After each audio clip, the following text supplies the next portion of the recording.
La siguiente conversación será con Néstor Ciurana, geógrafo de Valencia, en el que le podéis encontrar en Twitter, en X, donde habla principalmente de África, de cómo está la situación allí, de casi todos los países, todas las, vamos a decir, las situaciones que se viven en ese continente un poco desconocido y un poco alejado a lo que vivimos nosotros aquí. Y de eso hablaremos en la conversación, para conocer un poco más ese continente, ¿no? También hablaremos sobre cómo vivió la Dana, que fue uno de los afectados de esa desgracia. Y nada, espero que la disfrutéis. Si queréis apoyar la charla o la conversación, dejar el me gusta, dejar el like. Y nada, os dejo ya con la charla. Bueno, a ver, bueno, soy de Valencia, soy geógrafo, estudio aquí geografía y en la carrera es donde empecé pues a interesarme por África, ¿no?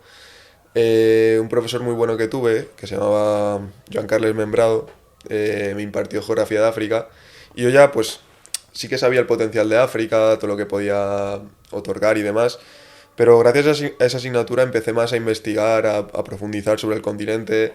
Hice el trabajo de fin de grado sobre África. Después he hecho un máster que también hice el trabajo de fin de máster sobre África, concretamente Madagascar, he estado allí viviendo. Entonces al final cuando tú estás en África, entiendes cómo van las cosas, vives allí, al final te acabas enamorando e intentas investigar todo lo que puedes de África y por eso es una de las razones por las que profundizo tanto en África, investigo, intento también hablar de la parte positiva de África, Ujú. divulgar, porque África al final nosotros lo vemos como un continente donde solo hay guerras, donde solo hay desigualdad, pobreza, y África es más que eso al final. África tiene muchísimas oportunidades, tiene muchísimo potencial y es lo que intento mostrar a través de Twitter, que es donde soy más activo. Claro, por eso, que empezaste a exponerlo porque te gustaba hacerlo, ¿no? Directamente. Y poco a poco, pues has ido ganando, bueno. Sí, sí, sí. A ver, también creo que es digamos, un sitio. O sea, al final, África en Twitter en español, muy poca gente Ya, habla de ello. Entonces, sí. al final, si intentas hacer las cosas un poco bien, intentas explicarlo fácil, porque al final no puedes empezar a explicar cosas sobre África desde algo muy avanzado. Tienes que empezar desde lo básico, esto es África, aquí hay tantos países, esta zona geopolítica, esta otra. Vas explicándolo bien, al final Ujú. consigues un poco de fidelidad de seguidores, por así decirlo, y poco a poco pues vas explicando cómo es África, cómo funciona, qué dinámicas tiene. Y me gustó, al final mucha gente me apoya, mucha gente me dice, por favor, haz este mapa, haz lo otro. Además, al ser geógrafo, pues para mí es muy fácil mostrar, o sea, hacer un mapa y mostrar lo que pasa en África, porque al final la mejor manera de entender algo es con un mapa, o sea, Sí. es muy gráfico. Si tú te pones un mapa de África y te explica, mira, aquí están estos recursos, aquí está tal, lo vas a entender enseguida, más Sí. que si lo lees, ¿sabes? Entonces, al final creo que combinar esas dos cosas, como no hay mucha gente que combina mapas, África, divulgación, entonces creo que es una de las claves por las que sigo y por lo que la gente me Sí, está sí. respondiendo, vaya. Y poco a poco también igual crece el interés, ¿no? Bueno. Claro, claro, al final África yo creo que en los próximos años va a crecer el interés porque tiene la llave de muchísimas cosas, muy Ujú. importante. ¿Y por qué estudiaste geografía, no? Porque es una carrera curiosa que yo creo Sí, que, sí, sí. que no me he sentado a hablar con nadie que haya estudiado esa carrera.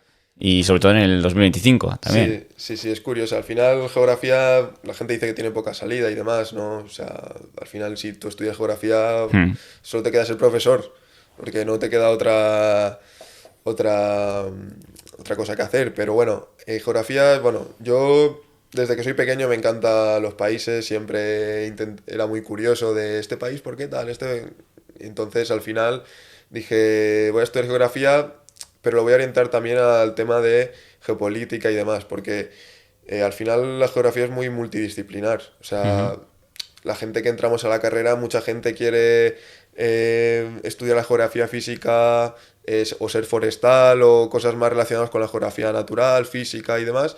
Y después había otra gente, bastante menos, en mi caso, por ejemplo, que le interesaba más la geografía humana, demografía, todo esto al final también es geografía. Al final es es una carrera que hemos tocado muchísimas cosas diferentes, que al final no tienen nada que ver unas con otras, porque que tiene que ver analizar una falla o una montaña con analizar un conflicto en cualquier Ya. lado, ¿sabes? Entonces es muy multidisciplinar, es una carrera muy, muy chula porque aprendes muchísimo, pero es verdad que el tema de la salida pues ahora mismo está mal.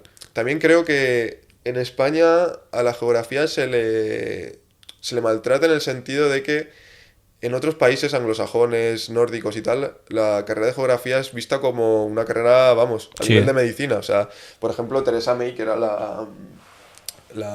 bueno, la primera ministra de Reino Unido, era geógrafa. O Ajá. sea, hay muchos, también en Suecia, en Finlandia y tal, geografía es como una carrera muy importante allí, ¿sabes? Aquí al final se ha maltratado un poco lo que es el término y la disciplina. No, por eso decía decías que la carrera de geografía no se le da tanta importancia aquí, sobre todo en otros países se le da mayor importancia. Pero exactamente, ahora, ¿qué beneficios has tenido de aprender tu carrera ahora que lo estás usando en la vida real?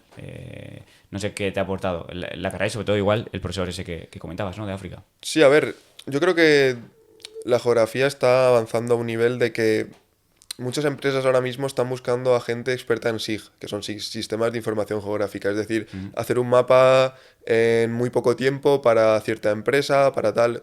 Y tengo muchos amigos que se han metido en ese mundo, las empresas lo buscan porque es complicado, al final son programas informáticos también que en la carrera te han enseñado que son muy útiles. Y bueno, sobre el profesor este que comentas, pues ese fue el que me motivó un poco a investigar más sobre África, ¿no? Me dijo que, vamos, por lo que hablábamos y tal, que podíamos hacer algo guay. eh, He dado charlas con él, hemos hablado sobre África, la gente cada vez empieza a interesar más por el continente. Entonces, pues eso, creo que la combinación de esos dos factores, lo de hacer mapas, elaborarlos en poco tiempo, y el mostrar lo que es África es una combinación que casa muy bien, que poca gente lo hace. Entonces, me gusta ir por ese camino porque puede ser un camino de innovación, ¿no? Donde la gente no ha entrado todavía Ya. y que puede gustar bastante. Que, Entonces, que igual otra gente entra más en mapas o en territorios más conocidos, ¿no? claro, o sea, al final hacer un mapa de los gasoductos en Europa es muy fácil. O hacer un Ujú. mapa de, yo qué sé, de Estados Unidos. Es muy fácil. Pero de África no es tan Ya. fácil. Vale, pues si te parece vamos a entrar un poco ya en materia con África y Claro, igual vamos a entrar un poco mediante el fútbol, vamos a entrar por ahí, que perfecto.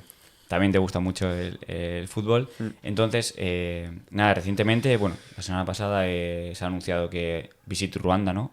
La marca de patrocinio del país van a patrocinar al Atlético de Madrid, tanto en la camiseta, ¿no? No sé si el estadio... Sí, leí algo del tema de que el estadio también igual cambia el nombre o hay algo ahí. Sí, pero la camiseta de La camiseta de entrenamiento... entrenamiento, todo va a ser Todo va a con... ser Sí, Visit Ruanda, que además tiene también patrocinios con el Arsenal, Bayern Múnich y PSG, PSG. sí. Entonces, justo ahora también, creo que ahora ha terminado el conflicto o está entre medias, tú ahora lo explicarás mejor. Pero Visit Ruanda no trata de otra cosa que hacer que es blanquear su país mediante el deporte, como se ha hecho, como desgraciadamente se ha hecho recientemente con la Supercopa de Arabia o el Mundial de Qatar. Entonces, vamos a empezar por ahí, que creo que puede ser un buen inicio para hablar. Totalmente. Entonces, a la pregunta, bueno, es un poco de por qué, no sé si calificaría como mal, pero por qué estaría mal visto que Visit Ruanda patrocinase un equipo de fútbol. Y luego, pues igual también la pregunta es que cómo está relacionada la guerra de Ruanda con la República Democrática, ¿no? Sí, Porque sí, luego sí. hay dos. Sí, hay dos, hay dos. Hay dos como, sí. Sí. Para empezar, yo creo que el tema del blanqueo en el deporte vamos, es algo que cada vez más y en esta sociedad globalizada se ve cada vez más frecuentemente. O sea, al final, Visito Ruanda es un acuerdo polémico porque Ruanda, como tal, antes ya no lo ha hecho tanto, pero se aprovecha de la imagen de hubo un genocidio en Ruanda, nos hemos logrado recomponer y demás, para justificar invasiones que están llevando ahora a cabo en la República Democrática del Congo. Que la gente mira el mapa y dice, ¿cómo puede ser Ruanda, un país tan pequeño, que invada parte de la República Democrática del Congo. Que está, digamos, en el medio Correcto, de África, ¿no? justo en el medio de África. Bueno, pues más que nada tiene que ver con los recursos naturales. El acuerdo es polémico porque, bueno, mucha gente le llama a Ruanda la Israel de África. No es por algo. Sí, Sí, cuando has dicho lo del genocidio se me ha venido a sí. la cabeza Israel. Le llaman, muchos expertos le llaman la Israel de África, porque al final usa el mismo tipo de diplomacia y demás para establecer acuerdos. Entonces, al final es comprar una marca, comprar un equipo de fútbol potente, importante, para blanquear que Ruanda es muy bonita, porque al final la campaña Visit Ruanda es turística. Ellos te dicen, ven a Ruanda, hay muchas cosas que hacer, puedes irte a ver los gorilas, puedes hacer muchas cosas. Pero lo que no cuentan es lo que está llevando a cabo el gobierno, que es apoyar a un grupo armado que estaba dentro del Congo, que es el M23, para invadir el país. Invadir sobre todo las minas de recursos naturales. Oro, coltán, cobalto, litio, cobre, hay muchísimos minerales en esa zona, entonces se aprovechan un poco de eso para decir, venir a Ruanda, financiarnos también, porque al final el turismo también deja dinero para, pues eso, perpetrar la invasión que están llevando a cabo ahora. ¿Y qué pasó en Ruanda para que hubo ese genocidio? ¿Qué pasó antes de eso? Pues aquí venimos a lo que siempre pasa en África, que es el colonialismo. Al final, lo que pasó en Ruanda, explicado así brevemente, es un genocidio de los Hutus a los Tutsis. ¿Qué son los Hutus y los Tutsis? Pues los belgas, porque Ruanda y Burundi eran belgas, y el Congo también, estableció una división para, digamos, saber que, o sea, los Tutsis eran bajitos, tal, los Hutus los altos, ¿sabes?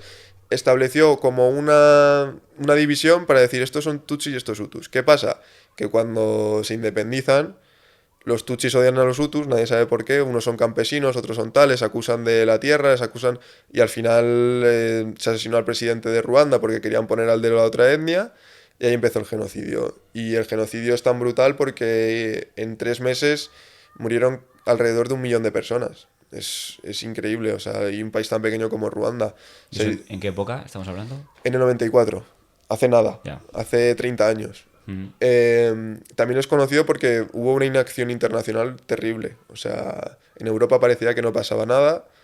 En el Congo decían que, bueno, le llamaban el río de sangre porque los cadáveres llegaban al Congo. Fue un conflicto, para mí, de los conflictos más importantes que ha tenido África, que no se ha prestado tanta atención y que es complicado y es brutal, pero bueno, eso es lo que te comentaba. Al final fue culpa de la colonización. Llegaron los belgas, los dividieron, Tutsis, Hutus, y al final eso siempre es motivo de disputa. Igual que ha pasado en Ruanda, pasa en... De los 54 países de África ha pasado en todos, al final, o sea que... Claro que todo tiene una historia detrás, ¿no? Has comentado de que también Ruanda ha sufrido, como dices, y bueno, ahora desgraciadamente también, ahora ha mediado Estados Unidos, ¿no? Creo que en la guerra, también en otros países como Qatar, si no me equivoco. Correcto. Entonces, ¿ahora en qué momento está el conflicto, la guerra? No sé si es una guerra al uso, porque has dicho que es un grupo armado también, el M23. Entonces no sé en qué momento está ese tema. A ver, hace poco Estados Unidos consiguió un acuerdo de paz, pero es que llevamos 3 meses con acuerdos de paz que no se han respetado. Entonces, al final, sí, ahora mismo se supone que hay una tregua, pero vamos, en cualquier momento pueden decir cambio la tregua y comienzan otra vez. Al final eso va en función de los intereses. Si puede conseguir acceso a una mina porque está muy cerca donde van a ir. Y se va a acabar el alto el fuego y después mediar a otro país, o Qatar o Estados Unidos, y volverán a hacer un acuerdo. Al final, en el Congo y Ruanda no se puede decir aún que se acabó la guerra, porque al final siempre es papel mojado ese tipo de acuerdos. Estados Unidos hace un mes también hizo un acuerdo de paz, lo rompieron, ahora ha vuelto a hacer otro. Qatar también. Angola también actuó como mediador porque le interesa, porque tienen ahí un proyecto para sacar los minerales en ferrocarril y demás. Me dio el presidente de Angola, tampoco llegaron a un acuerdo, pero a los 3 días se volvió a violar. Entonces, ahora mismo, en teoría, hay una calma tensa porque hay un acuerdo, pero en cualquier momento puede volver a estallar. Ya. ¿Y por qué es tan importante la República Democrática del Congo? Bueno, no me voy a avanzar porque seguramente lo expliques tú, pero China está también mediando mucho en ese país. ¿Por qué? Porque está el foco ahí, porque siempre que hay una guerra, desgraciadamente muchas veces, y sobre todo en África, es por los recursos Sí, naturales, ¿no? del sí, país. sí. A ver, al final las guerras en África son o por recursos o por desigualdades provocadas por el colonialismo. Al final son esos dos factores casi siempre. ¿Por qué es importante el Congo? Pues el Congo es muy importante porque para empezar tiene las reservas más importantes de cobalto, tiene el 80% del mundo, tiene el 50% del coltán del mundo, que es muy importante para tema de smartphones, sobre todo baterías eléctricas, o sea, baterías para los coches Sí, eléctricos, que es una industria ahora mismo muy bollante, en la que China tiene casi toda la producción mundial, y China actualmente tiene el 50% de todos los contratos asociados a la explotación de coltán, también tiene mucho litio, también tiene mucho cobre, o sea, al final ahí está, digamos, el corazón de los recursos del planeta, porque los coches eléctricos, bueno, ya lo estamos viendo, al final cada vez hay más, al final te obligan a tener un coche eléctrico porque es más beneficioso para el medio ambiente y demás. Los smartphones también, o sea, al final son productos que van a tener una demanda altísima. Entonces, China, sobre todo porque maneja el mercado mundial de coches eléctricos y demás, ahora quiere entrar a Estados Unidos porque Trump sabe que al final Trump tiene una guerra comercial con China, lo demás le da igual, entonces él lo que quiere es controlar los recursos. Ha entrado ahí, quiere hacer el proyecto del corredor del Lobito, que es sacar todos esos recursos a través de un tren por Angola y al Atlántico y de ahí ya llevarlos a Estados Unidos. Entonces es un tablero, digamos, geopolítico, porque es totalmente la geopolítica africana depende de lo que pasa en el Congo, en el que China ahora mismo tiene ventaja porque tiene mucha parte de la deuda, sobre todo, porque ujú, la deuda de China con África, o sea, al final es brutal. El 30% de toda la deuda africana es con China. Entonces, China juega muy bien su diplomacia, sus relaciones con el Congo, porque tiene mucha parte de la deuda. Entonces, es tan importante por eso, porque tiene literalmente los minerales que hacen falta para la transición energética, por así decirlo. Entonces, todos los países tienen intereses ahí o codician lo que tiene la República Democrática del Congo. O sea, digamos que África ya sabemos que tiene muchos recursos y sobre todo se centraría en la República Democrática del Congo como el punto en el que más importante para todo el tema de baterías de coches y todo el tema de los móviles. Correcto. Si vemos un mapa de hace, bueno, no sé cuántos años, pero hace 30 40 años y la influencia que tenía Estados Unidos y ahora la influencia que tiene China, vamos a ver, bueno, tú lo ponías en azul, ¿no? Como casi todo el mapa estaba en azul y ahora todo el mapa es en rojo, Sí, que sería China.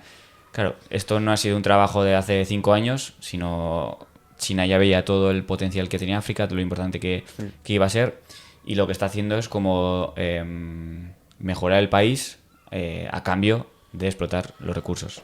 correcto. Por eso tiene tanto éxito China en África.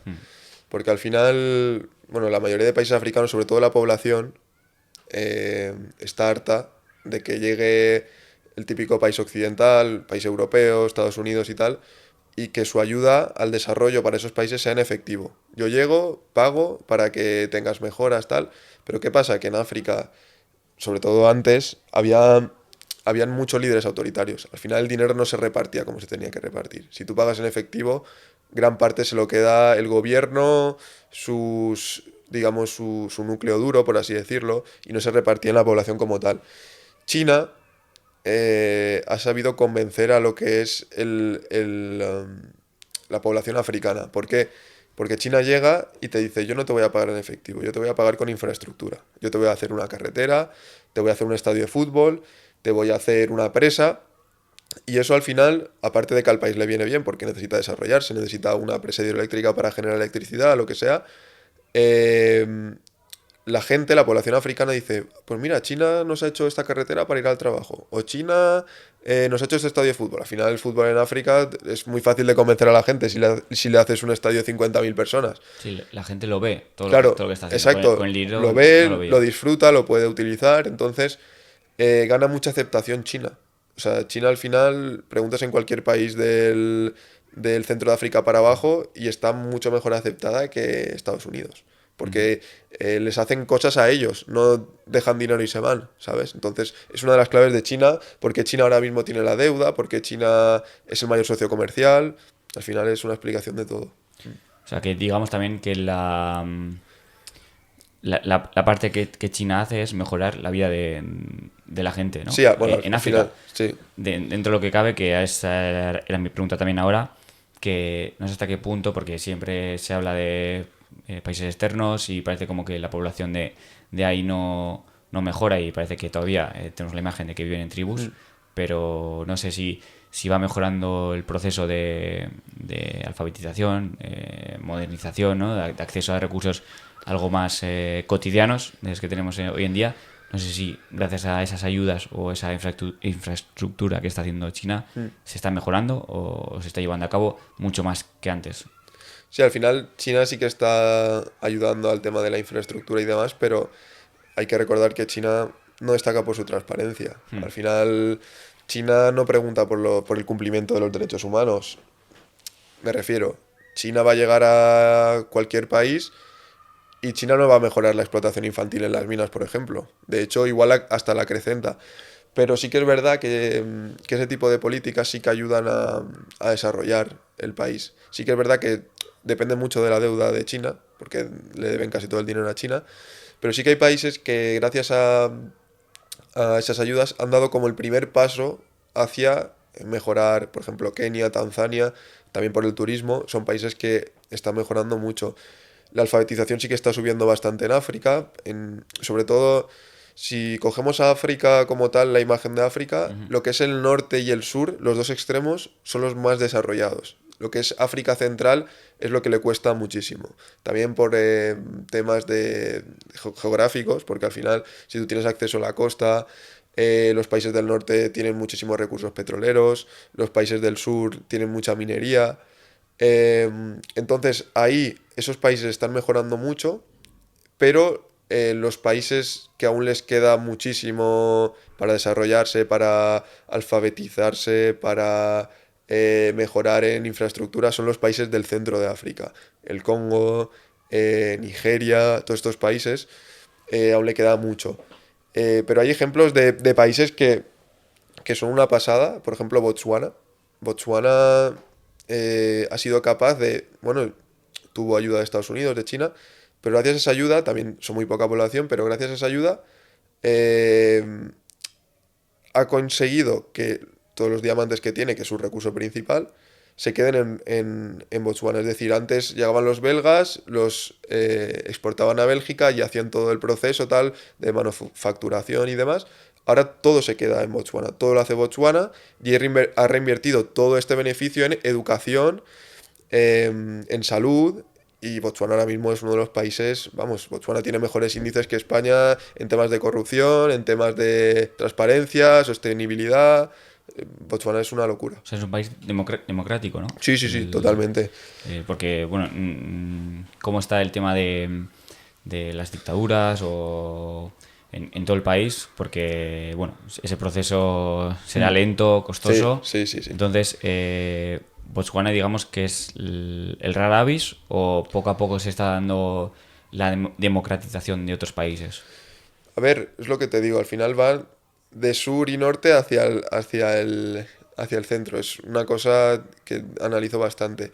Eh, por ejemplo, como Botswana, Namibia, que es su país Sí. de al lado, también increíble. ¿Por qué? Porque está invirtiendo mucho bueno, tiene mucho uranio, tiene mucho hidrógeno, bueno, ahora tiene proyectos de hidrógeno verde y demás. Todo el beneficio que está obteniendo de esto no lo está gastando en tonterías, lo está gastando en educación, lo está gastando en hacer proyectos para la gente, en mejorar sobre todo, o sea, tú ves los gráficos de cómo era la renta per cápita en los 80 y cómo es ahora, y ahora Botswana, por ejemplo, tiene una renta per cápita de $8.000, que es más que Ucrania casi. O sea, un país que era pobre, ahora mismo es un país que en 20 años puede ser mejor que los países europeos. O sea, tiene unos índices brutales. Em, Después también Ghana, que Ghana se habla poco. Ghana está también mejorando muchísimo en ese aspecto. Tiene un gobierno democrático, están invirtiendo bien. También mira mucho qué tipo de inversiones entra en el país. China, no le gusta mucho China. También Gabón. Gabón. A ver, son países también que tienen un componente muy importante que es poca población. Ya. Porque en África, como estamos viendo, la población va a tener un crecimiento brutal. O sea, ahora son 1.200 millones de habitantes. En 2050, dentro de 25 años, van a ser 2.500, es decir, el doble. Porque Va a ser se brutal. prolongará la edad, ¿no? Exacto. Pero países, por ejemplo, como Namibia o Botswana, tienen un crecimiento negativo, como los países europeos, en gran Mm. parte por la educación, ¿sabes? Entonces, como han invertido en educación, ellos saben que lo mejor no es tener 4 hijos por persona. Entonces, gracias a eso, estos países después van a tener, yo creo, un problema grave con la inmigración, porque tienen países alrededor que tienen mucha población, pero son países que lo están haciendo muy bien en ese sentido. Y la clave de su éxito también en parte es que tienen muy poca población. Gabón, por ejemplo, es 10 veces más grande que Ruanda y Gabón tiene, creo que son 2 millones de habitantes y Ruanda tiene 15. Entonces, tener poca población también ayuda a este tipo de cosas. Sí, a gestionar un poco las cosas que sean... Si tienes recursos y poca población, lo tienes que hacer muy mal para no conseguir riqueza. ¿Y hay algún país que tenga peso a nivel mundial? De que tenga... O ahora mismo no hay... O está muy lejos todavía de que algún país africano tenga ese poder a nivel de... Pues bueno, de países europeos, de países americanos. Ahora mismo te diría que no, pero creo que en el futuro probablemente sí. A ver, en África siempre se ha dicho que están los tres grandes: Egipto, Nigeria y Sudáfrica. Son las tres grandes economías, por así decirlo. ¿Qué pasa? Que Sudáfrica está perdiendo cada vez más peso, aunque está en los BRICS, que ya es un país importante. Egipto también ha entrado ahora a los BRICS. Pero ¿qué pasa? Creo que Nigeria, en los ¿Qué son? próximos... ¿Puedo explicar qué son los BRICS? Igual, Sí, para... sí, sí, claro. Los BRICS son, digamos, los países emergentes, economías emergentes. Los BRICS viene de las siglas, o sea, de China, Rusia, India, Y Brasil, ¿no? Brasil es la B, y Sudáfrica, la S es de Sudáfrica. Entonces, son economías emergentes que están muy industrializados, que producen mucho. Entonces hicieron un grupo, esos países, para, digamos, favorecer el desarrollo. Aunque ahora han añadido a muchos. Han añadido a Etiopía, han añadido a Egipto. Sí, digamos que es como lo contrario a la OTAN. No a la OTAN, sino van un poco Sí, a la son otra parte del mundo. divergentes, digamos, Sí, un poco. Son bloques diferentes. sí. Aunque también hay aliados dentro de los BRICS de Europa o de Occidente. Sudáfrica es un aliado de Occidente, por ejemplo.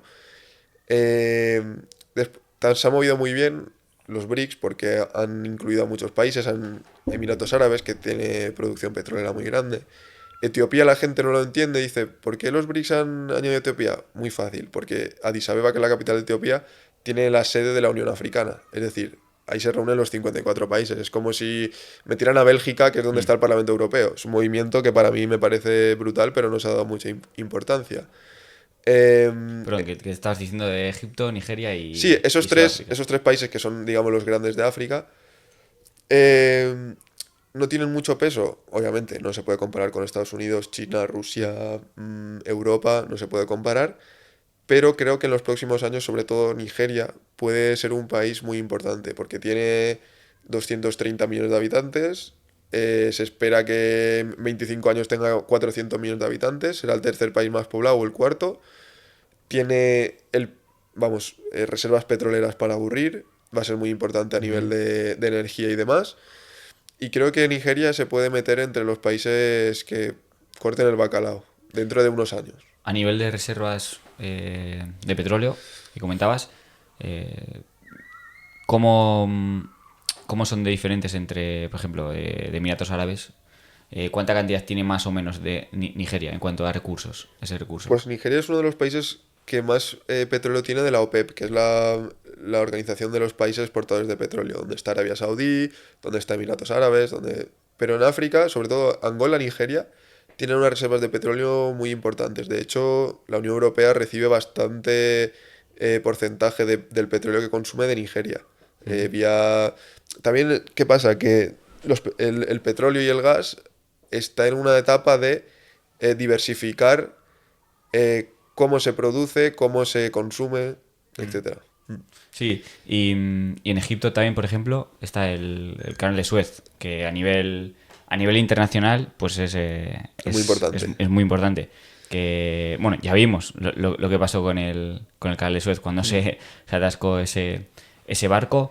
Ese canal está gestionado por Egipto. ¿Hay gente internacional que también lo tiene o cómo Es un buen funciona? debate el tema de la nacionalización del canal de Suez y tal.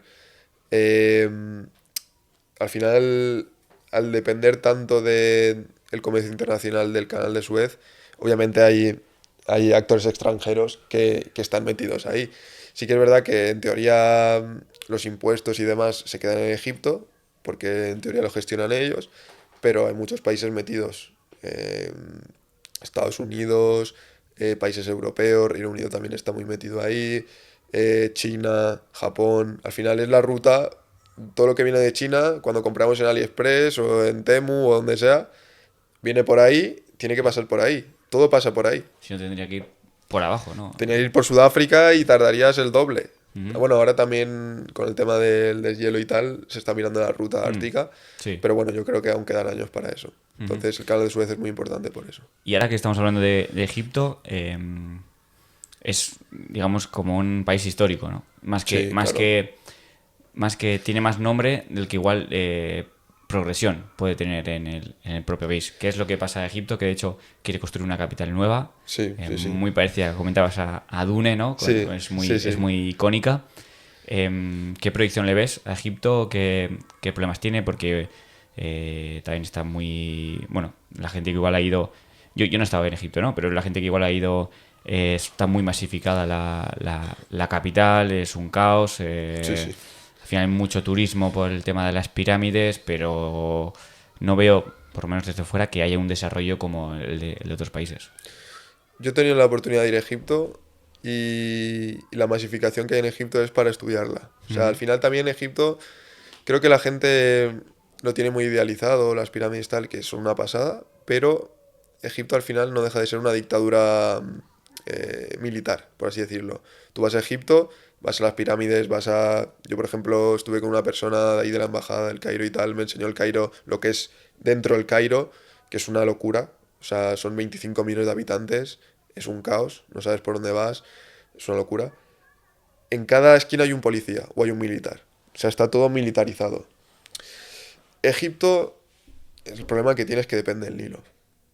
Egipto, tú ves un mapa de población y toda la gente vive en el Nilo, Como su historia, ¿no? como su historia. O sea, al final el agua es vida. O sea, donde hay agua, puedes desarrollarte. Entonces, ¿qué peligro tiene depender del Nilo? Que, por ejemplo, ahora la presa que se está construyendo en Etiopía, la gran presa del renacimiento etíope que la han hecho los chinos, si disminuye el caudal del Nilo, primero, van a perder gran parte de la agricultura, porque todo el agua que baña el Nilo, kilómetros hacia adentro, son cultivos. Segundo, van a perder la mayoría del turismo. La gente hace los cruceros por el Nilo, como pierda el Ujú. caudal, ya no se puede navegar. Entonces, Egipto tiene el problema que depende del Nilo. Si le sacas del Nilo, Egipto es que no tiene absolutamente nada.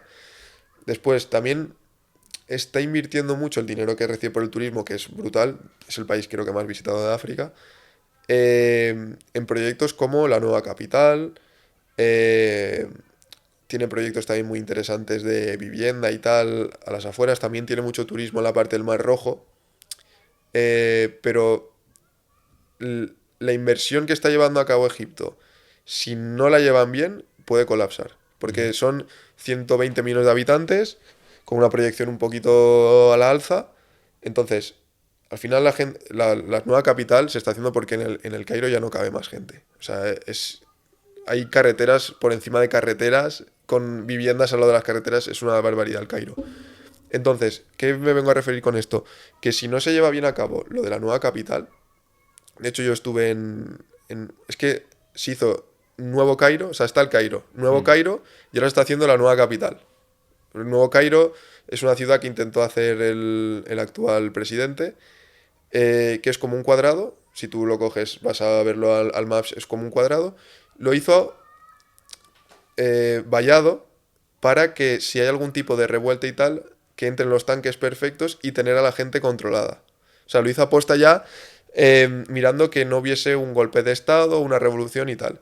Entonces, yo creo que es un país que no va a salir de la dictadura militar, pero que como no sepa canalizar bien el tema de la inversión en una nueva capital, trasladar a la gente y demás, puede colapsar. Ahora, Egipto tiene mucho potencial turístico, económico, es muy influyente en África. Entonces, vamos a ver, yo creo que en 15, 20 años tendremos la respuesta. O sea, el Nilo, ahora no tengo el mapa de África en la cabeza.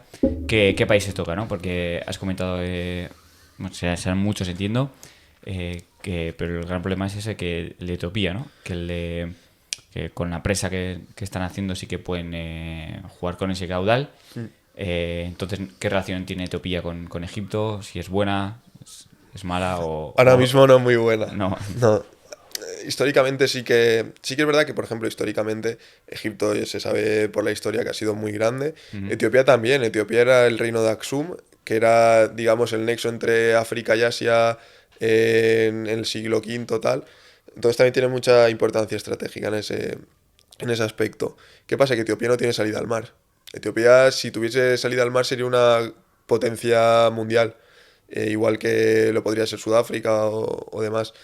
Eh, ¿Qué pasa? El Nilo, como tú dices, viene desde Uganda, toca Sudán del Sur, toca Sudán, toca un mogollón de países. Después tiene, digamos, afluentes, que es el que llega a Etiopía, que es uno de los grandes aportadores de caudal, porque viene desde las montañas y demás. Entonces, si tú construyes una presa que está justo en la frontera además, y cortas el caudal, o sea, lo disminuyes un poco, en Egipto bajaría el nivel del agua del Nilo, no se podría cultivar como se cultiva, que es una de las claves de Egipto porque da de comer a toda la población que tiene, no se podría llevar a cabo el turismo y demás, pero es que también afectas a los países que están entre Etiopía y Egipto, que por ejemplo Sudán. Sudán es un país que tiene hambrunas increíbles porque ya tiene problemas con el Nilo, entonces si le cortas más el caudal, yo no sé qué puede pasar en Sudán. Sudán también está en guerra civil. Llevan haciendo 3 o 4 años rondas de negociaciones Egipto, Sudán y Etiopía para negociar sobre la presa. Aún no hay ningún tipo de acuerdo. Entonces, no sé cómo va a acabar esto, pero al final es un reflejo de los conflictos generados por, en este caso, el agua, Sí. por recursos. Al final, el agua, yo creo que va a ser el 90% de la causa de los conflictos en el futuro.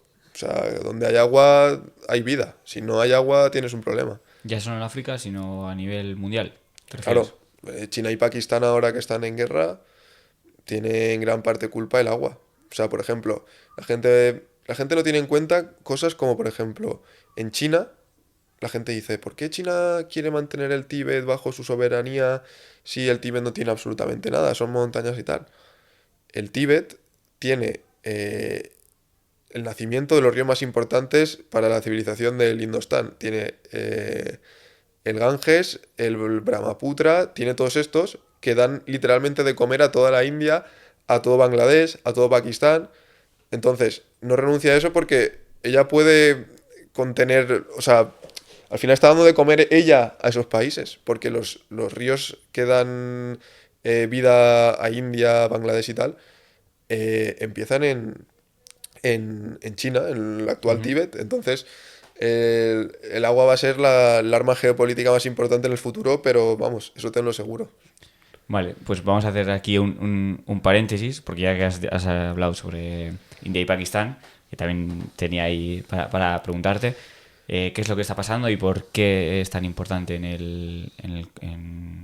a nivel mundial que dos países con armas nucleares, con poder nuclear, estén en un conflicto que se ha escalado hasta el punto de que Pakistán ha dicho que India tenía previsto hacer Atacar. movimientos militares Sí, sí. en 24 o 36 horas. Parece que se han calmado un poco las cosas, pero como, no sé cómo tú lo ves. De hecho, tú lo reseñaste y ahora lo has vuelto a decir con el tema del agua. Sí, a ver, es lo que te digo.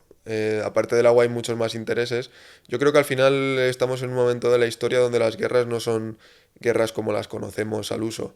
Ya no hay batallas de tanques, de trincheras y demás. Al final, las guerras, al final están, digamos, virando a lo que es guerra híbrida.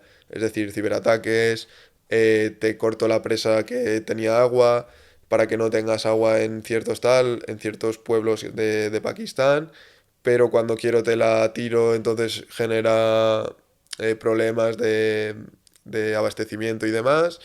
Estamos en ese punto, en ese tipo de guerra. También India y Pakistán se han prohibido exportar productos, los barcos no pueden llegar de Pakistán no pueden llegar a la India y los de India a Pakistán. Están en ese punto de aplicar sanciones el uno al otro, a ver qué pasa. Eh, pero si me preguntas, yo creo que o actuará alguien de mediador o que no va a pasar nada importante porque eh, la India y Pakistán al final son países muy importantes en la influencia regional de China. Yo estoy seguro que es que la zona de Cachemira, donde está Pakistán, India, también está China metida. Al final es una frontera 3 entre ellos.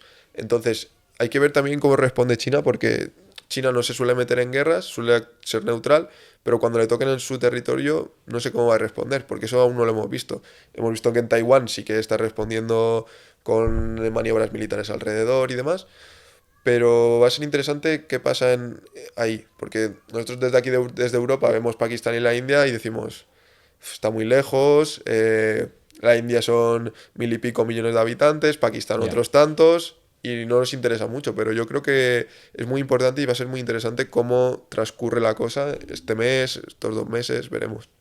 O sea, está en un punto conflictivo, como, bueno, no sé si en 2019 o también estuvo en aquel momento. Porque, porque a mí me llama la atención también en un país como la India, que tienes la figura de Gandhi, ¿no? De pacifista, porque, porque han llegado a este punto, porque, bueno, hemos empezado hablando sobre Ruanda, que ya vemos que viene una historia detrás, también sobre Israel.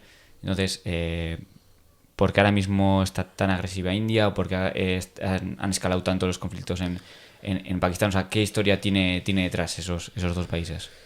A ver, todo viene a lo que hemos hablado antes, el colonialismo. Eh, India y Pakistán eran colonias británicas. A partir de la independencia se crea un odio entre ambas, Ujú. ya étnico. Al final también muy importante que en Pakistán al final son razas muy parecidas, la hindú de Pakistán, hindú de India, tal, pero en Pakistán son musulmanes y en la India no son musulmanes. Eso también es un factor muy importante. Sí que hay muchos musulmanes en la India, pero la religión mayoritaria es el hinduismo. Entonces también por temas de religión, étnicos, del, heredados del colonialismo, hay mucha disputa entre estos países desde los 60, desde los 70, por este tema que te comento. Entonces es al final leña que va al fuego. O sea, es al final acrecentar un poco más la tensión con este tipo de cosas. Vale, ha ido escalando porque India también ha cogido más capacidad militar, Claro. al igual que Pakistán. Y ahora mismo, bueno, pues bueno, veremos qué es lo que pasa. Volviendo a África, estamos por el norte de Egipto. Te quería preguntar por los países del norte de África, que has dicho que también son de los más desarrollados. Tenemos ahí a Argelia, tenemos ahí a Marruecos, que, bueno, sí que están bastante cercanos a lo que es las fronteras de aquí.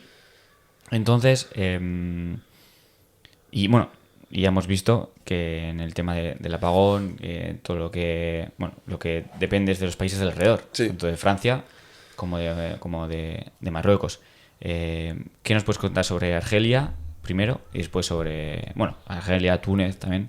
Y después hablaremos sobre Marruecos y entraremos un poco también en el Sahel, que quedaría para hablar Sí, otro el tiempo. Sahel podríamos estar aquí hablando años.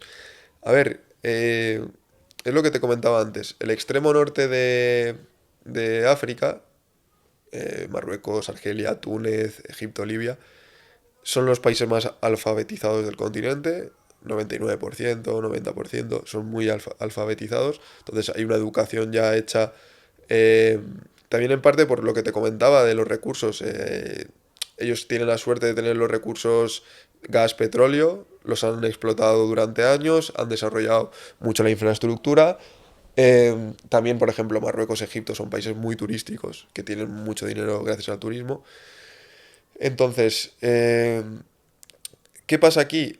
Bueno, el norte ahora mismo está un poco en tensión, un poco convulso. Libia tiene ahora dos gobiernos, uno dice que va a atacar al otro para hacerse con el control del petróleo. Después tenemos Argelia, que ya con Mali ahí abajo ha tenido problemas en la frontera con drones y demás. Pero el problema principal va a ser Argelia y Marruecos. Argelia y Marruecos son dos países que tienen una población muy similar. Argelia que tiene 40 y algo, Marruecos 30 y algo. Eh, son, al final es un reflejo de los bloques políticos de África. Argelia está más vinculado a Rusia, Marruecos es aliado total de Estados Unidos, pero son dos países que llevan bastantes años armándose hasta los dientes por un posible conflicto.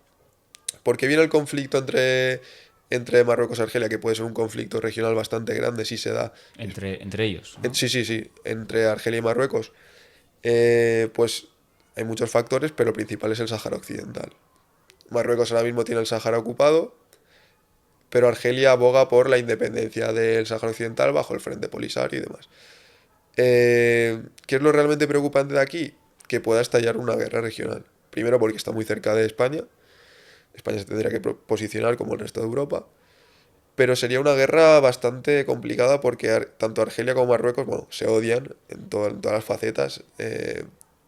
También tiene mucho que ver la etnia bereber, porque hay mucho bereber entre Argelia, Marruecos y demás. Pero es un conflicto al que hay que prestar mucha atención y que creo que siempre me han preguntado cuáles son los conflictos que pueden desencadenar Tercera Guerra Mundial. Pues yo siempre he dicho Argelia y Marruecos. Porque parece que no puede, que puede ser una guerra regional y tal, pero se puede trasladar. Porque va a ser importante. A ver cómo se desenvuelve el tema, pero creo que va a ser un conflicto bastante importante. Por lo que tiene detrás, por las cosas que pueden pasar y demás.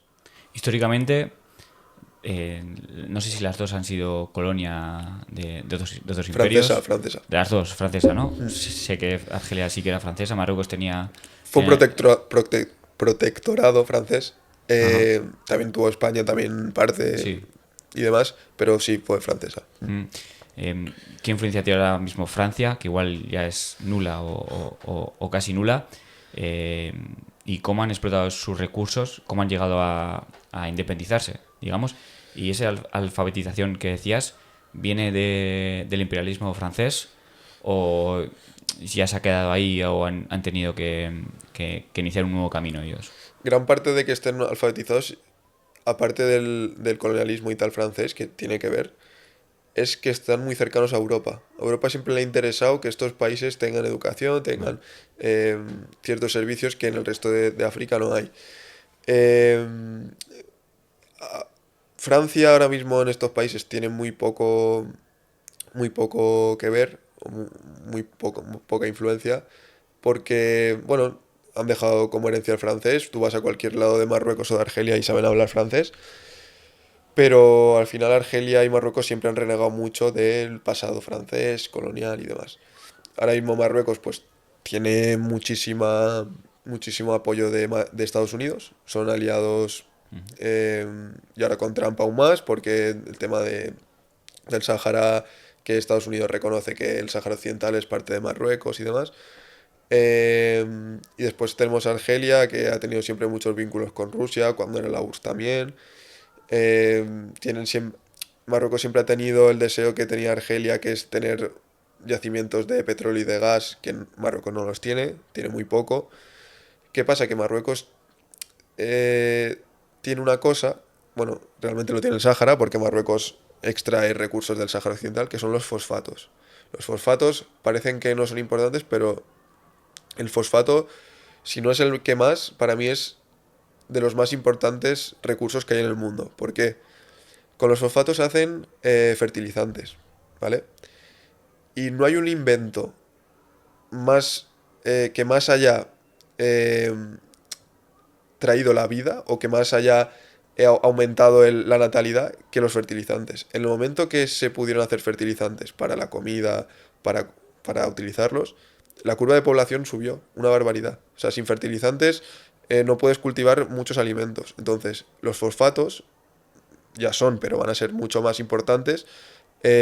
Son recursos que si tú tienes gran parte de la producción mundial, te aseguras tener mucho poder a nivel de comercial, a nivel... Entonces Marruecos tiene interés en el Sáhara no porque quiera territorio en el Sáhara, por los fosfatos. Vale, porque ahora quería entrar en el tema del Sáhara, porque desde aquí, pues bueno, parece un desierto, y bueno, es un desierto sin más. Y en el tema del Sahel, que tú lo explicas mejor, pero va de extremo a extremo de África, y hay muchos conflictos que también repercuten en los países del sur de Europa. Y te quería preguntar por qué, bueno, seguramente la respuesta sea que el tema de los recursos, uno de ellos. Y eso, vamos a entrar un poco en el tema del Sahel y un poco explicar de qué zona a qué zona va y esas cosas. Pues mira, el Sahel, lo que es el Sahel es toda la franja de transición que se da entre el desierto y la sabana. Es decir, es una tierra árida eh, donde antes se podía cultivar, ahora el desierto gana influencia, entonces es más complicado cultivar, que va desde Senegal, o sea, desde el extremo más al oeste de África hasta el este, es decir, hasta Etiopía, Ujú. eh, creo que toca Etiopía, Sudán, etcétera, Eritrea. Es toda esa franja, pero lo que nosotros entendemos como Sahel a nivel geopolítico no es lo que se entiende por el Sahel geográfico. El Sahel geográfico sí que es esa franja que pasa, creo que son 10 países de África, Sí, pero de costa a costa. exacto, pero el Sahel geopolítico es la parte occidental del Sahel, es Vale. decir, Burkina Faso, Níger, Mali, todos estos países. ¿Por qué es importante? Aparte de los recursos, porque los recursos tienen mucho que ver. ¿Por qué es importante? Por la seguridad. Es decir, eh, para Europa, por ejemplo, el Sahel es súper importante en temas de seguridad. Es súper importante porque... eh, y también en temas de migración. O sea, la mayoría de población que llega, que hace la ruta migratoria a través del Sáhara y tal, y llega a Marruecos o Argelia para cruzar a Europa, es de estos países, de Burkina Faso, Senegal, es de todos estos países. ¿Qué pasa aquí? Eh, el Sahel, aparte de tener recursos, por ejemplo, Níger tiene mucho uranio, que Francia ha intentado, bueno, Francia siempre ha tenido eh, como la reserva que usaba para sus eh, plantas nucleares, porque Francia su energía Ujú. principal es la nuclear. El uranio de Níger era uno de sus principales, digamos, combustibles que usaba. ¿Qué pasa? Que cuando llegaron los militares de Níger, Burkina Faso y Mali, porque han habido unos golpes de Estado que ahora son dictaduras militares anticolonialistas, expulsaron a los franceses de Mali, de Níger, Burkina Faso, ya no hay franceses, ya no hay tropas francesas ni nada, les prohibieron la exportación de uranio. Ahora Francia tiene que buscar otros proveedores. Hay más uranio en Kazajistán, en países así, pero el uranio que tenía de Níger ya no lo puede exportar. Después tenemos el caso de, bueno, de estos tres países, que es muy interesante, que no se ha comentado, que es que se han unido en una confederación. Los estados del Sahel, Burkina Faso, Níger y Mali, ahora mismo están unidos.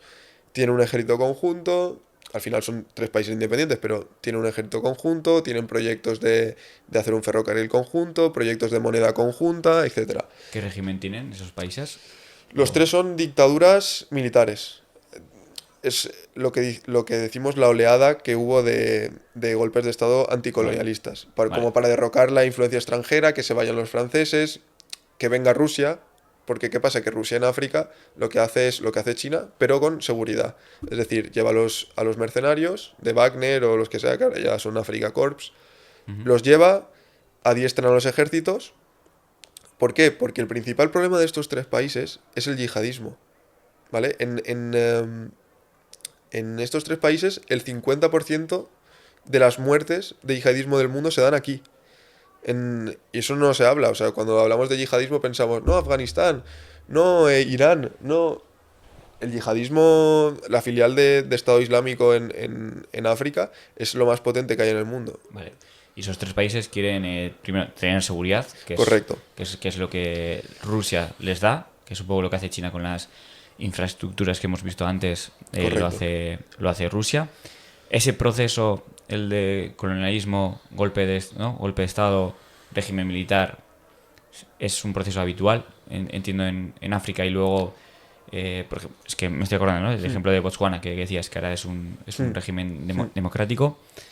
También viene eso, es un proceso que se da, que después del régimen dictatorial venga, pues bueno, que quizás el pueblo pueda coger el poder, o ya se queda en el régimen dictatorial pues Sí, sí, lo que vemos en Egipto, ¿no?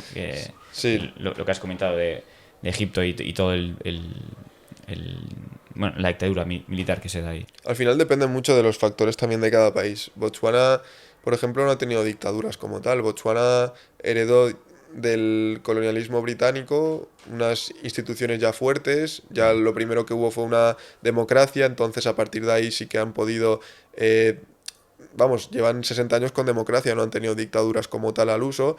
Estos países sí, estos países, Burkina Faso ha tenido 10 golpes de Estado en 20 años. Entonces, Vale, o sea, depende más del país claro, de la que... región, sí, sí, Vale, sí. de la región. Sí, Vale. Vale. Pues sí, eso. Continúa un poco con ese tripartito, ¿no? Bueno, sí, sí, ese, esos tres sí, países que se han hecho. Luego te preguntaré sobre Burkina Faso, que me parece un poco llamativo, sí, sí, sí. por lo menos el líder del país. Bueno, sí, continúa un poco con Sí, la... no, lo que te comentaba, que es la clave para entender un poco lo que es el tablero este del Sahel, es que estos tres países que tienen problemas, su principal problema es el terrorismo, porque muere mucha gente, ya te lo he comentado, el 50% de las muertes de terrorismo del planeta se dan aquí. Eh, entonces ellos lo que quieren es defenderse, ¿no? Del extremismo, de tal, y ellos piensan que la mejor opción es que Wagner, el ejército ruso, bueno, Rusia como tal, o sea, llega a los países, estos tres países, les adiestre un poco militarmente, les enseñe cómo combatir, también tienen muchos acuerdos de armas, o sea, Rusia le vende muchas armas a estos países, pero ¿qué pasa? Que Rusia no lo hace gratis, Rusia siempre quiere algo a cambio, y en este cambio, o sea, en este caso, lo que quiere a cambio es recursos. Eh, Burkina Faso y Mali tienen de las mayores reservas de oro de toda África. Níger tiene uranio. Entonces, lo que ha hecho Rusia es, llego aquí, yo te adiestro al ejército, que de momento no tiene resultados porque el terrorismo sigue igual, no suelen, o sea, no están disminuyendo las muertes por terrorismo. Entonces, yo llego aquí, te adiestro y tal, pero yo gestiono las minas, ¿sabes? De oro, de uranio, de lo que haya. Entonces, están en ese punto porque llevan poco tiempo las juntas militares. Llevan 2022, llevan 2 3 años.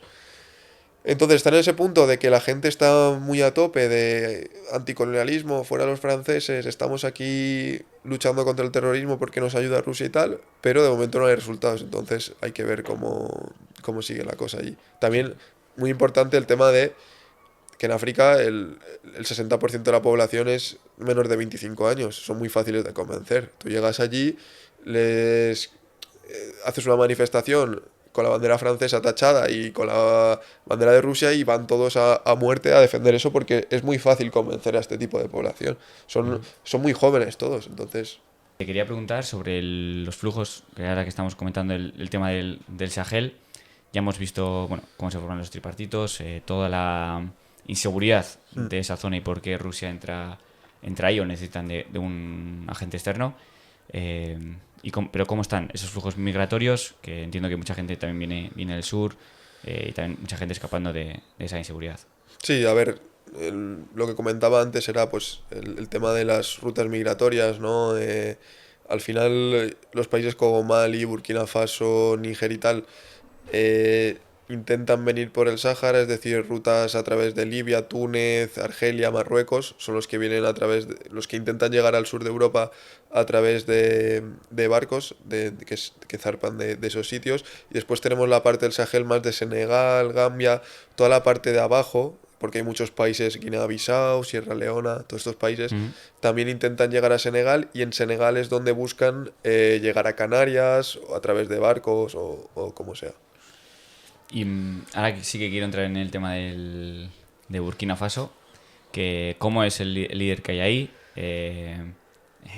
Lo ponías bueno, en un post de estos bueno, de X, de Twitter, el tema del anacardo, que es un recurso bueno que exporta y me llama un poco la atención. Pero aparte de eso, creo que el líder de Burkina Faso tiene otros. Es un poco carismático, Sí, digamos. sí, es muy carismático. De hecho, mucha, muchas de las interacciones que tengo en Twitter es gracias a cuando hablo de él, Ujú, porque mucha gente lo ha tomado como el líder, así, por así decirlo, del anticolonialismo, de no quiero a los franceses. Muchas veces también ha hecho declaraciones como troleando un poco a Francia, a Macron y demás. Entonces, es un líder carismático en ese aspecto, también no nos engañemos, es un dictador porque viene de una, o sea, ha hecho un golpe de estado militar, tiene problemas con el terrorismo, muere muchísima gente en Burkina Faso y demás, pero como está llevando a cabo políticas de nacionalizar todos los recursos, de anticolonialismo y demás. Por ejemplo, está haciendo muchas fábricas. Él siempre dice que está haciendo fábricas y como son graciosas, porque al final la gente lo ve y dice, mira, está haciendo una fábrica de tomates o está haciendo una fábrica de tal.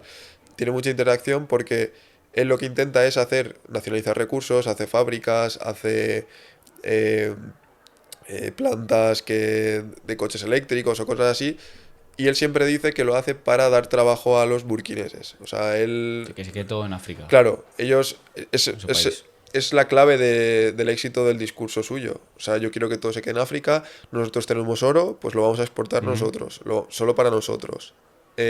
Nosotros tenemos algodón, pues el algodón vamos a hacer la ropa nosotros, no, que nos venga desde fuera.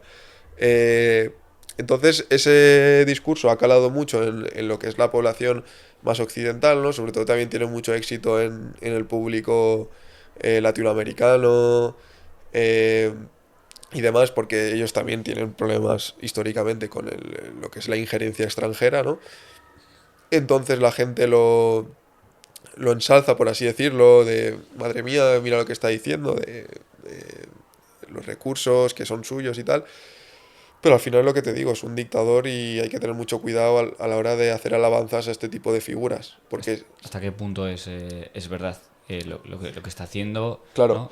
claro, y que tiene muchos problemas. Al final queda muy bonito decir, he inaugurado una fábrica de producción de tomate para dar trabajo a 1000 personas de aquí de Burkina Faso, pero están muriendo no sé cuántas mil personas porque hay terrorismo y hacen matanzas brutales en el norte del país, en el este, entonces también hay que tener un poco visión de saber las dos cosas, ¿no? No solo ensalzar un discurso cuando tienes muchos problemas de otro tipo.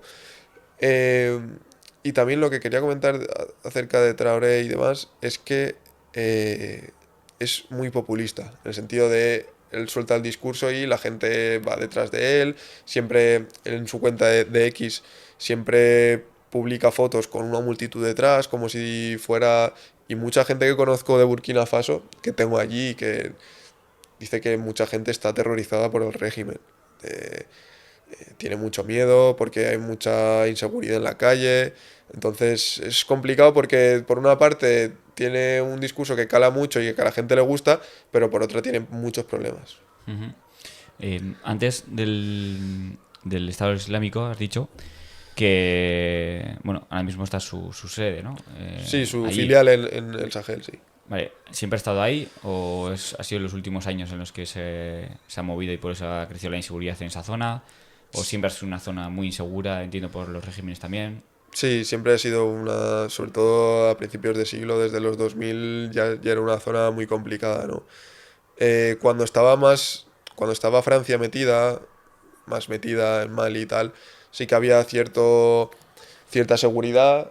Había mucha gente que hacía turismo allí porque está Tumbuktu, que es muy turística y tal. Entonces era una zona muy turística y demás. Entonces sí que era más seguro, pero a partir de los 2000 poco a poco, al final el Islam es una religión que también, muy importante, en los países donde hay mayor natalidad suelen ser islámicos. Entonces, es una religión que cada vez gana más adeptos, que cada vez gana más radicales, por estadística Ujú.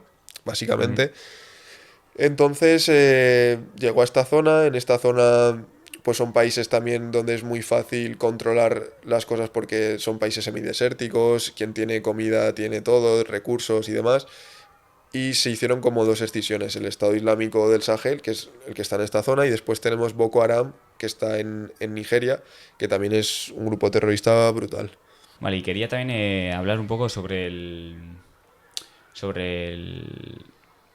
los recursos económicos que tiene África y sobre todo de todas las importaciones y exportaciones que se dan afuera y llegan al continente. Porque me parece muy curioso de que los países fronterizos tienen recursos que igual necesita el país de al lado. Bueno, esto es porque lo Sí, comentas tú. eh, y no los aprovechan. Y compran en cambio a un país que está en otro continente cuando tiene al la- país vecino sí, sí. teniendo ese recurso. ¿Por qué se da eso? Y sí, por qué se dan esas situaciones un poco extrañas, ¿no? Sí, sí, sí. A ver, venimos a lo de siempre, al final, colonialismo. Muchas veces intentan comerciar también por acuerdos comerciales que les han impuesto y tal con excolonias. Y muchas veces también es por egoísmo. Es decir, o por el dinero. Por ejemplo, pongamos, Angola eh, necesita leche, pero prefiere comprársela a Portugal porque Angola, desde la ignorancia, creo yo, piensa que si se la compra a Namibia, se va a desarrollar mucho más el país vecino que ellos, ¿sabes? Entonces, ese pensamiento y también esa vinculación colonial hace que muchos países africanos cometan este tipo de acuerdos que no son beneficiosos para ellos, sabiendo que por menor precio y por proximidad les saldría mucho más rentable comprar este tipo de recursos a países que están al lado. Pero aún así hay mucho comercio entre África, pero también muchas veces importan pues bueno, recursos más avanzados, ¿no? Claro. Ya más hechos que, que a lo que exportan.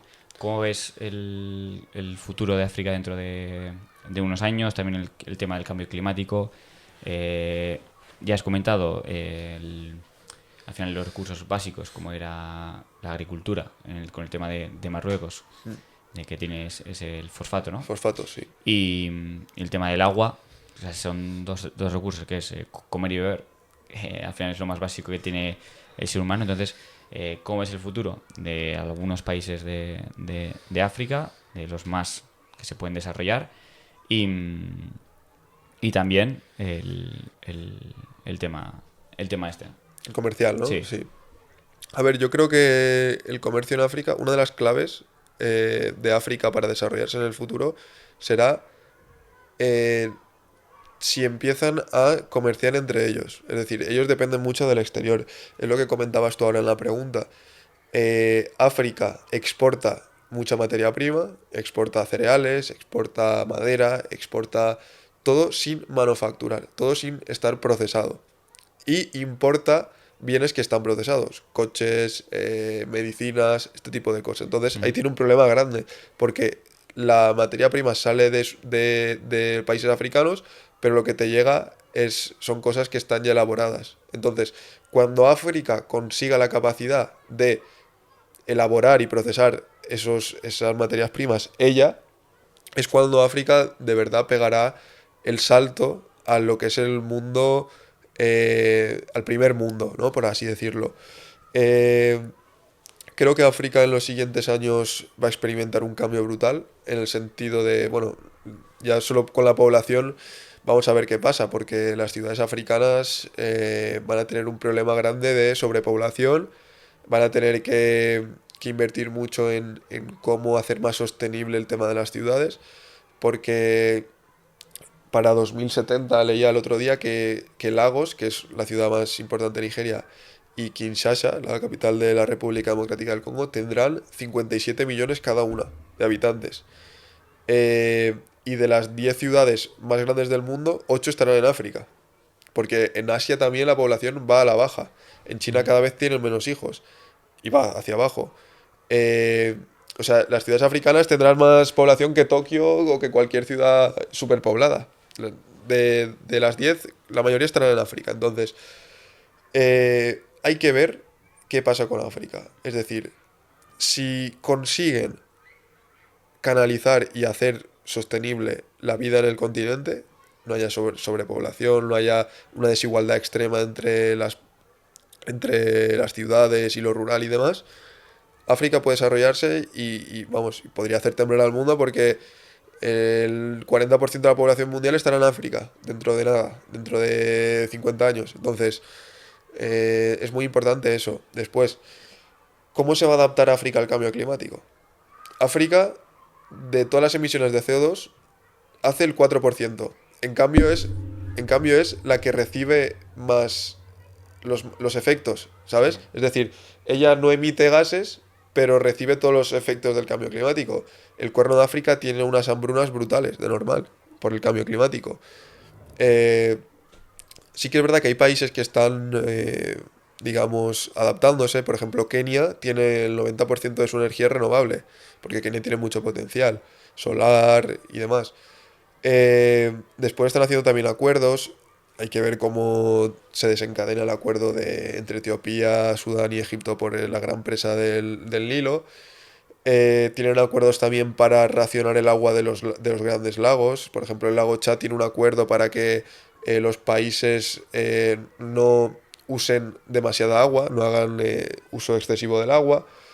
Eh, pero bueno, el cambio climático también es uno de los factores muy importantes de cómo se va a adaptar África, qué va a hacer África, porque África al final recibe todas las consecuencias que hacemos en el mundo industrializado. Entonces, ¿qué le decimos a los países africanos? Que no contaminen ellos, que no produzcan, que no se industrialicen. Al final ellos también tienen que desarrollarse. Entonces, es una cosa complicada. Y conforme está el mundo ahora mismo, creo que es que realmente puede pasar cualquier cosa, ¿no? Pero creo que África va a tener mucho peso en el mundo dentro de 20 30 años por el tema de la población.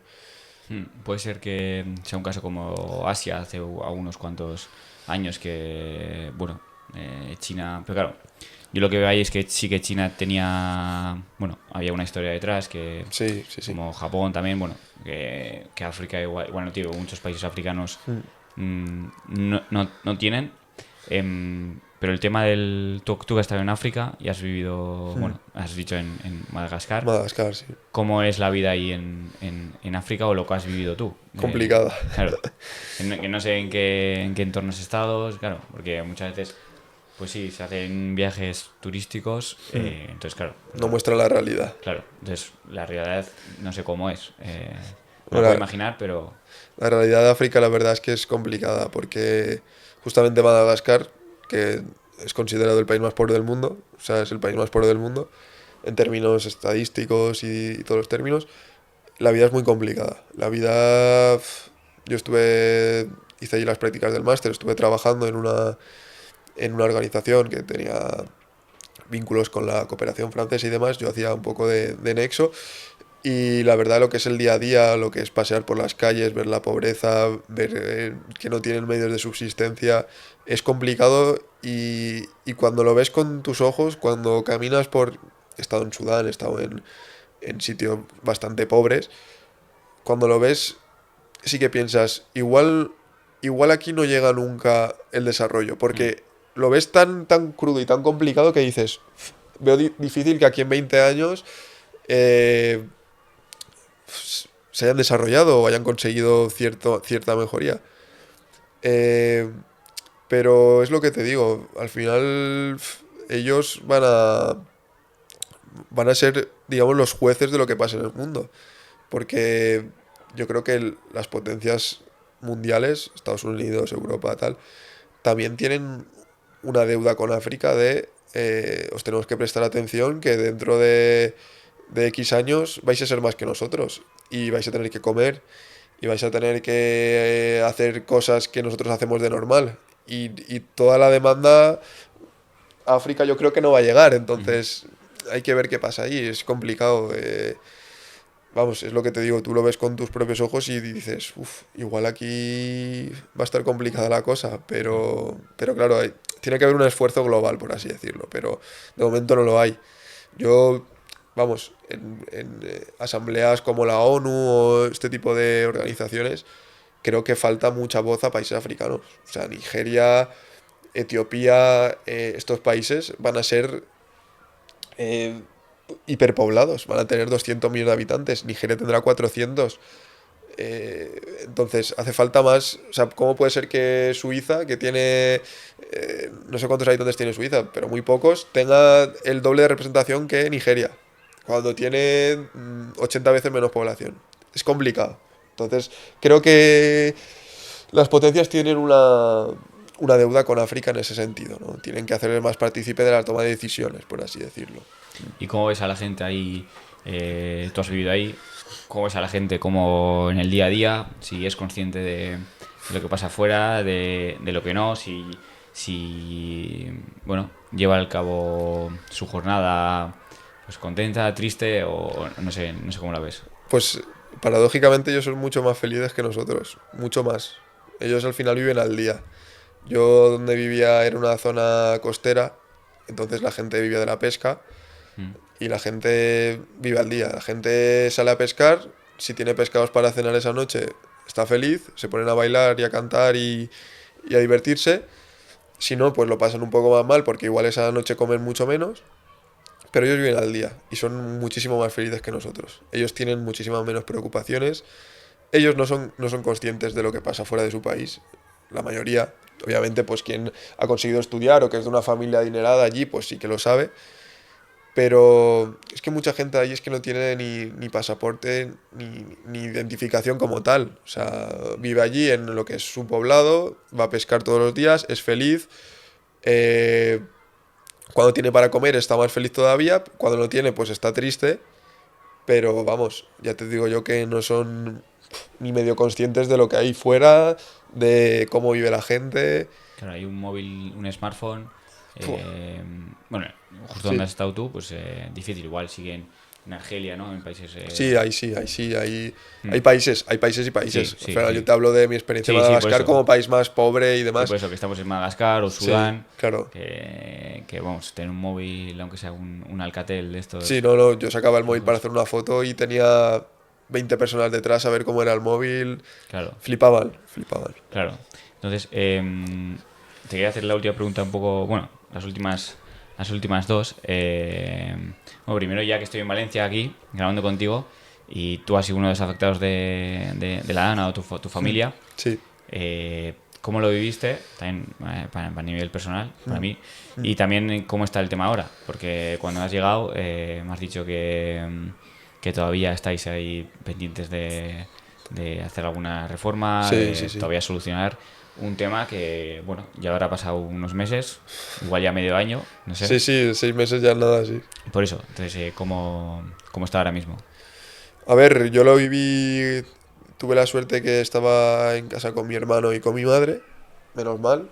Entonces cuando vimos que venía ya lo que era la ola con agua, con barro y demás, pues nosotros vivimos en un bajo, intentamos subir todo el tipo de documentación necesaria y tal. Nos dio tiempo a subir la tele, pero ya nada más porque entró muy rápido. Y, y la verdad es que fueron horas complicadas. También estuvimos por lo menos 3 4 días sin ningún tipo de ayuda de militares o de cualquier tipo de ayuda gubernamental, por así decirlo. Llegaron muy tarde, en Sí, en tu caso. en mi opinión y en mi caso. Sí que es verdad que yo vivo justamente en una zona donde llegó bastante antes que en otros sitios más afectados, porque vivimos más cerca de Valencia, entonces pudieron entrar antes. Eh, Hubo una desatención, yo creo, clara, hubo también negligencias políticas, que no quiero entrar en temas Mm. políticos y demás. Sí, pero tú lo viviste. O sea, Sí, tú estás diciendo lo que viste tú, claro, que igual estuviste 3 4 días sin sin agua, nada, sin luz, sin ¿no? nada, sin Entiendo. nada, sin nada. Y además con 30 centímetros de barro, Sí, que para quitar eso. sí, para quitar eso hemos estado muchísimo tiempo. Menos mal que hubo mucha gente que nos ayudó, Mm. porque eso también lo quiero resaltar. O sea, gente que no te conoce nada ni te debe nada, pues viene a ayudarte y está ahí todo el día y te ayuda y demás. La verdad es que por esa parte hay esperanza, ¿no? En lo que es la humanidad y la población. Pero sí, hubo mucha desatención. Nosotros perdimos casi toda la parte de abajo, ¿no? Perdimos lo que es el salón. eh, el coche, sobre todo, también lo perdimos, que era también, al final es el medio de transporte que Sí. tienes para hacer cualquier cosa. ¿Eso el seguro os ha entrado ahora Sí, mismo? a ver, el seguro ha ayudado a casi todas las personas, pero sí que es verdad que es un poco injusto el tema de valorar, porque hay mucha gente que tenía un coche viejo que le han pagado bien y mucha gente que tenía un coche nuevo que le han pagado mal. Entonces, Ya. también ha habido mucho debate de ese tipo. Sí que entró el seguro, tenemos ahora un coche. Después, también el tema de la ayuda, de, de cuando estabas afectado, pues te daban X dinero para más o menos volver a la normalidad con la casa y demás. A nosotros nos llegó 3 meses después y a vecinos míos aún no le ha llegado, o sea que por esa Ya. parte también es un poco vergonzoso porque al final la gente ha tirado de sus ahorros y ahora no tiene nada. Muchísima gente de mi barrio o de la zona. Eh, y bueno, eso, lo que te comentaba, pues ahora estamos en... Ya hemos logrado, no teníamos cocina, cocinábamos con una placa ¿No tienes eh, cocina hasta cuándo? hasta, como tal, hasta hace un mes. Pues, o O sea, sea, igual hemos son estado cuatro mucho meses. tiempo, sí que podíamos cocinar porque teníamos una placa que se enchufaba a la luz y ahí cocinábamos, Sí. pero lo que es ni inducción, ni horno, ni lavavajillas, esos electrodomésticos no, hasta hace muy poco. Sí que teníamos pues microondas, tal, eso sí que se salvó. Ujú. Entonces sí, podíamos comer con normalidad porque podíamos cocinar, pero hasta ahora, hasta hace muy poco no hemos tenido cocina como tal. Después también tuvimos que comprar pues las sillas, las mesas, el sofá, todo eso porque estaba en la planta de abajo. Mi padre en su caso tiene un estudio de grabación también que también todo perdido. Y bueno, poco a poco estamos en el proceso de, ya está lo que es la entrada de la casa ya todo bien, pero, pero claro, nosotros tenemos un jardín, tenemos mucho trabajo porque tenemos jardín, garaje, entonces eso va a llevar tiempo solucionarlo. Claro, estuvisteis 3 4 días sin electricidad en casa o...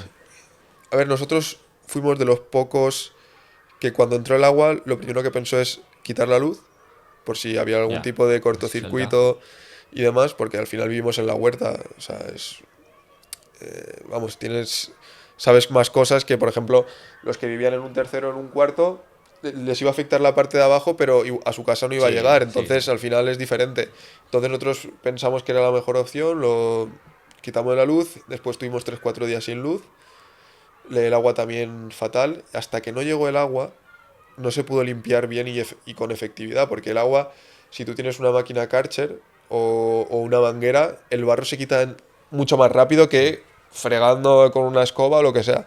Entonces, cuando llegó el agua, a toda la zona nos salvó porque enseguida lo limpiamos. Bueno, enseguida, tardamos días, Mm. pero mucho más rápido que si no tuvieses agua. Entonces, sí, estuvimos 3 4 días. ¿Y cómo te enteraste de que... hasta cuándo dijiste que ya era importante, ¿no? Porque siempre hay avisos y avisos, pero claro, bueno, no sé si te imaginabas que podía ser, llegar a ser así. ¿Cuándo te enteraste? Y bueno, por suerte estabais en casa. Sí, mira, yo tengo un amigo mío que vive en Picaña, que está, pues, pongamos, a 5 kilómetros. Y como venía por ahí el agua, por el río, Mm. ya me avisó, me dijo, aquí no vemos los árboles del agua que hay y tal. Y yo pensaba que era broma. Y salí y justo tuve la suerte que salí y vi que venía el agua. Entonces es cuando avisé a mi hermano, a mi madre, de que había que subir todo. Pero lo viste tú Sí, sí, visualmente. era como la película de lo imposible que venía el agua, pues igual. ¿Y venía por la carretera o...? Venía por dos partes, por la carretera y después por atrás. Pero la de atrás venía muy mansa, pero la de la Mm. carretera sí que venía cada vez más rápido. O sea, creo que no hubiese pasado nada si me pilla, porque no era una cantidad muy grande Ya. de agua, pero eso acumulado al final, Sí, sí, sí. como va viniendo cada vez más, es complicado. Entonces, eso. ¿Qué más me habías preguntado? No, que lo viste visual, en tu Ah, sí, caso. sí, sí. Que no fue... No, no. Bueno, te avisaron, pero cuando tú Me avisaron y Sí, al minuto de salir ya lo vi. Y ya, dije, ya lo hostia, viste. sí, O sí, sea sí. que que no hubo un preaviso. O sea, No, no, para nada. De hecho, el aviso en el móvil me llega cuando está eso, la casa con 5 metros. O claro, sea, sí. que igual es un poco Sí, sí, sí. O sea, lo que se echa en falta. ahí está. El problema está en que no se avisó a la gente. Yo tuve la suerte que justamente Sí, estaba sí. hablando con un amigo y lo conseguimos, pero... Y tu amigo vive Y mi amigo vive bastante lejos. lejos y no vive en la ciudad ya. Pero, claro, es que ese amigo mío de la carrera sabe que ese barranco va hacia mi Claro, barrio, porque es el mismo barranco, pero como estamos a 5 kilómetros, es el mismo barranco, sabe que va a sí. venir aquí, me avisa, salgo y cuando ya lo veo, bueno, intenté avisar a los vecinos, tal, que viene agua, tal, no sé qué, intentar subiros o lo que sea.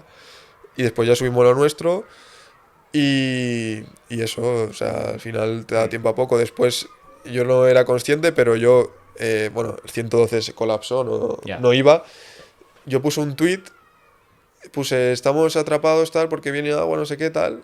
Y claro, yo estuve un par de días sin móvil porque primero no había conexión, no había datos, no había nada. O sea, un poco como en el apagón de hace una Sí, semana. sí, total. Y no había electricidad, entonces no lo podía cargar. Entonces yo puse el Claro. tweet y cuando cogí el móvil después de... El tweet tenía 5,5 millones de interacciones y dije, hostia, ¿esto qué es? Y muchísimos famosos diciendo difundir, tal. Y gracias al tweet, aunque yo no era consciente, consiguieron O sea, unos... se hizo viral el Se, tuit. se hizo muy viral, o sea, Ujú. yo no me lo creía cuando cogí el móvil, dije, pero esto es Ujú. surrealista. Gracias a ese tweet llegó al jefe de bomberos Ajá. y esa noche a las 4 o 5 de la madrugada llamaron a mi madre. Así estabais. Claro, a ver si estamos bien, porque ellos sabían, vamos, por mi nombre y demás, Sí. sabían dónde vivíamos. Entonces, por eso mucha gente sí que tenía datos y tal y lo compartió y lo dijo, mira, este es amigo mío, tal, no sé qué, está en esta casa, tal. Ujú. Y gracias a eso nos pudieron contactar, pero no pudieron entrar aquí por el agua, a lo que es mi casa, y me dijeron, quedaos ahí que se presupone que no va a subir más. Ya, Entonces, ya. ya mañana veremos cómo lo hacemos y demás. Bueno, pues mira, No, no, gracias sirvió, la a... verdad es que Sí, sirvió. sí, sí, que igual tenéis un problema mayor y igual os Sí, hubiese... no, sí, sí, sí, tal cual. te hubiese salvado. Vale, esta historia es muy triste, ¿no? Sí, Entonces, sí. Pero y bueno, sí que estás ya un poco harto de ver las noticias y otras cosas, sí, la verdad. cosas tristes. Entonces, para finalizar ya, ¿qué mensaje tú tienes positivo hacia, o sea, que te transmite positividad, digamos, para el futuro? Ya sea, bueno, ya sea sobre África, ya sobre cualquier cosa, Sí. y pues bueno, para cerrar un poco Sí, la bueno, charla. con el tema de la Dana creo que hay bastante esperanza con el tema de la gente, ¿no? Y en el apagón también se ha visto, Mm. aunque el apagón ha sido un poco diferente, pero la gente también está respondiendo bien a este tipo de cosas, ¿no? Entonces yo creo que por esa parte hay que, pues eso, que la gente, que hay esperanza, ¿no? Que la gente responde. La Dana, la gente nos ayuda mucho, son cosas que también unen a la población y demás, ¿no? Entonces, pues por esa parte que me quedo con lo que hay esperanza, porque han habido muchas cosas negativas también Mm. con la tragedia de la Dana. Y con el tema de África también, pues que es lo que te comentaba antes, que hay que hacer un esfuerzo de todo el mundo para que... O sea, la pregunta sería, ¿qué tenemos que hacer nosotros para que África sea capaz de desarrollar sus recursos, de que no haya pobreza, de que sepan gestionar su sobrepoblación? ¿Qué tenemos que hacer nosotros para que eso pase? Nosotros como personas lo tenemos muy difícil porque nosotros no influimos en nada. Pero ¿qué tienen que hacer los gobiernos? ¿Qué tienen que hacer las potencias? Es una pregunta que nos tendríamos que hacer todos. Porque es lo que te digo, si tú a una persona, que estoy seguro que gran porcentaje de la gente no sabe el potencial demográfico que va a tener África en los próximos años, si tú eso se lo preguntas a alguien, yo creo que se queda sorprendido y no lo sabe, ¿no? Mm. ¿Qué va a ser África en el futuro? Entonces, creo que también hay que hacer un esfuerzo en la educación y demás. También, eh, por así decirlo, intensificar muchos estudios en esta zona, sensibilizar a la gente, que es muy importante, y cambiar un poco el tipo también de imagen de África. Porque tú piensas en África y te viene, ay, lo de el anuncio de UNICEF, que hay una persona, hay un niño que está desnutrido, que se va a morir. África aparte es muchas cosas aparte de eso. Entonces tenemos esa imagen y creo que hay que cambiarla. a lo que te estoy comentando un poco de qué podemos hacer nosotros, o España, o Europa, o Estados Unidos, o todos, para que África sea capaz de gestionar todo lo que le viene por delante, porque va a ser muy complicado. Ujú. Pues nada, muchas gracias Néstor por esta charla. Yo creo que también tendríamos temas para hablar más, Podríamos estar también aquí. de fútbol. Pero nada, ya te digo, muchas gracias por estar aquí, por aprovechar mi visita a Valencia para hacer esta charla y nada, que muchas gracias también por lo que haces en Twitter, que joder, sí que me parece curioso, Mm, porque bueno, sí que es una buena manera de informarse mm. y nada, pues yo también te doy las gracias. Muchas gracias a ti, he estado muy a gusto, me lo he pasado muy bien aquí hablando contigo.